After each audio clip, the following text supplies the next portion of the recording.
Hello, my name is Brenda Hayward. This video is called Are You Thinking About Selling Your Home to Relatives?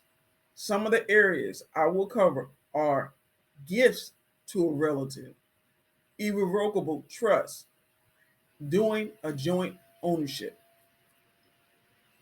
Number one, gifts to a relative.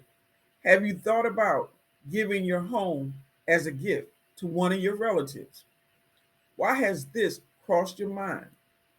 Is it that your relative cannot survive if they continue doing what they are doing? Do you think this gift will give them a chance to start over or lower the bills which they cannot afford? Will this gift come only as a point of keeping the relative from living on the street? If the thought of this truly being a gift, please find out if they are able to transfer the utilities and taxes in their name so that nothing falls on you if something goes wrong.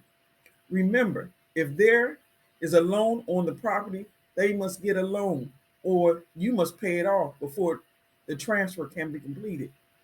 Transferring the property over takes only a few forms and notarized signed documents. If you are only transferring, then you will not receive capital gains money since you did not sell it for a profit. However, the giver of the gift usually has to pay gift taxes, and that will mean that they have to use their savings to pay the gift tax. Please check this out with your state before making this decision on giving your home to a child or other relatives. Limits are set in place per state on gifts. Funds will have to be paid to complete the transaction to transfer the property as a gift if the given goes to over the lifetime limit. Number two, irrevocable trust. Have you considered putting the property in an irrevocable trust? Let me say, this is a irrevocable trust is totally different than a revocable trust.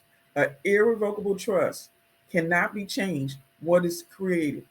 This means you, as a grantor, cannot change your mind once the paperwork is finalized. If you are transferring property, please talk to your lawyers and tax accountants to get a full understanding of what you are doing.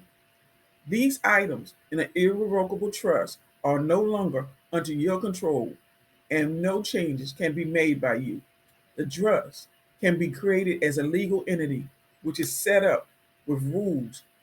Who is the trustee would be and manage whatever is contained within the irrevocable trust. The most important are the beneficiaries that will collect on the property. The transfer of the property ownership will immediately change, transferring controls from you to them. The irrevocable trust is a protected from creditors which may try to come after you.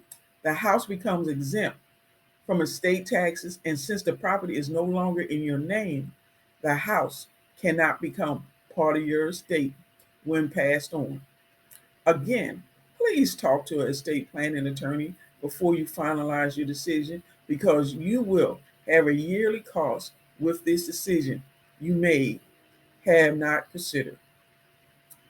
Let's go doing number two, doing a joint ownership.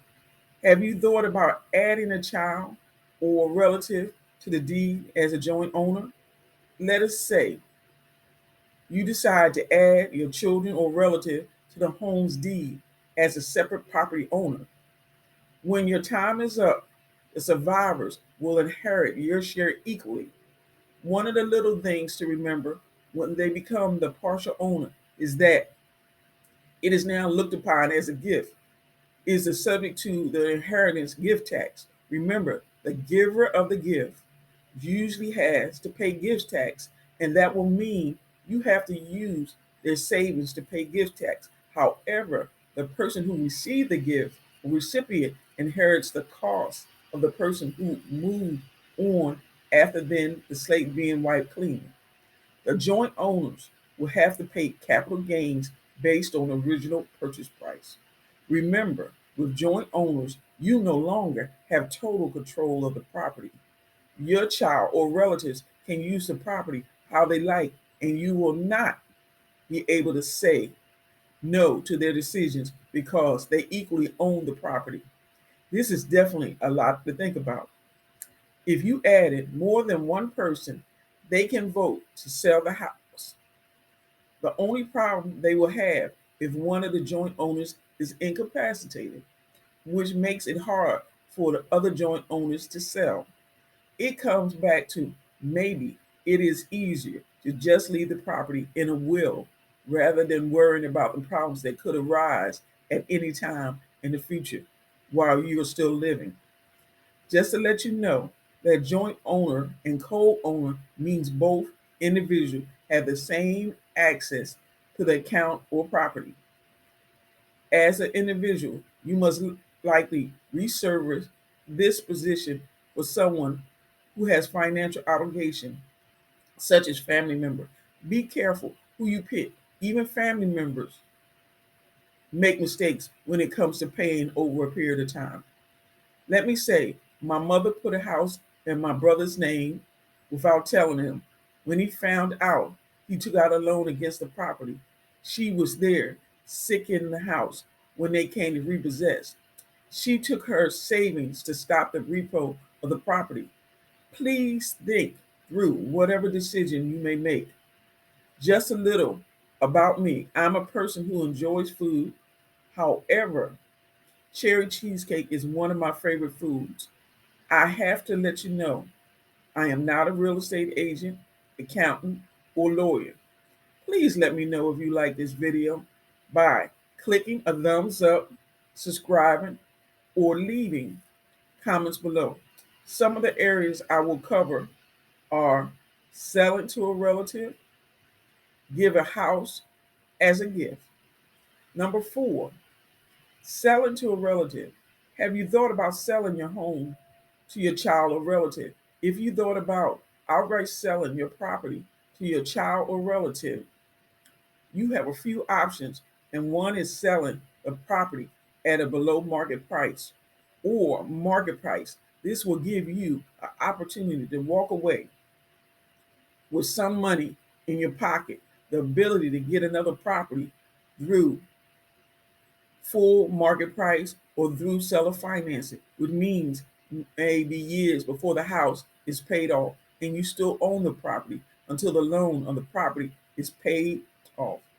All loan papers should be written and filed against said property just in case you depart this world. You have to keep asking questions through your tax accountant and legal team. If you sell your home to your child or relative at a discounted price, the IRS still considers the difference as a gift.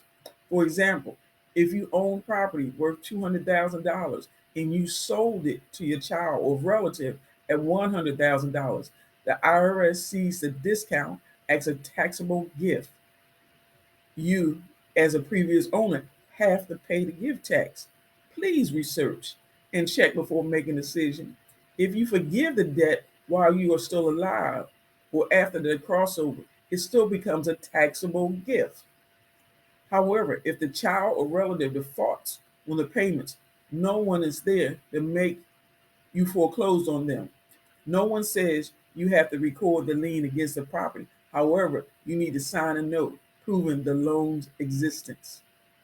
If you are selling the property to your child or relative, you need to make sure the original loan is paid off before moving forward with selling the property. Mortgage loans come with due on sale clause. That requires all owners to make payments before the property can change hands, meaning the deed must be in your name before it can be transferred again. Number 5, give a house as a gift. Have you thought about buying a home and giving it as a gift? There is still no good way of saving this.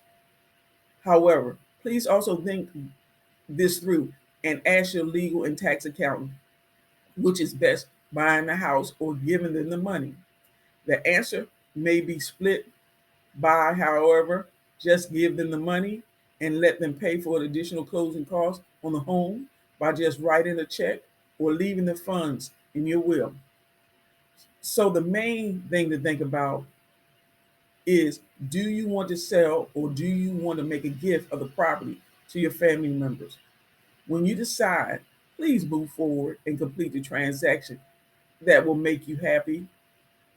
Please let me know if you like this video by clicking a thumbs up, subscribing, or leaving comments below. My name is Brenda Hayward, and thanks for your time.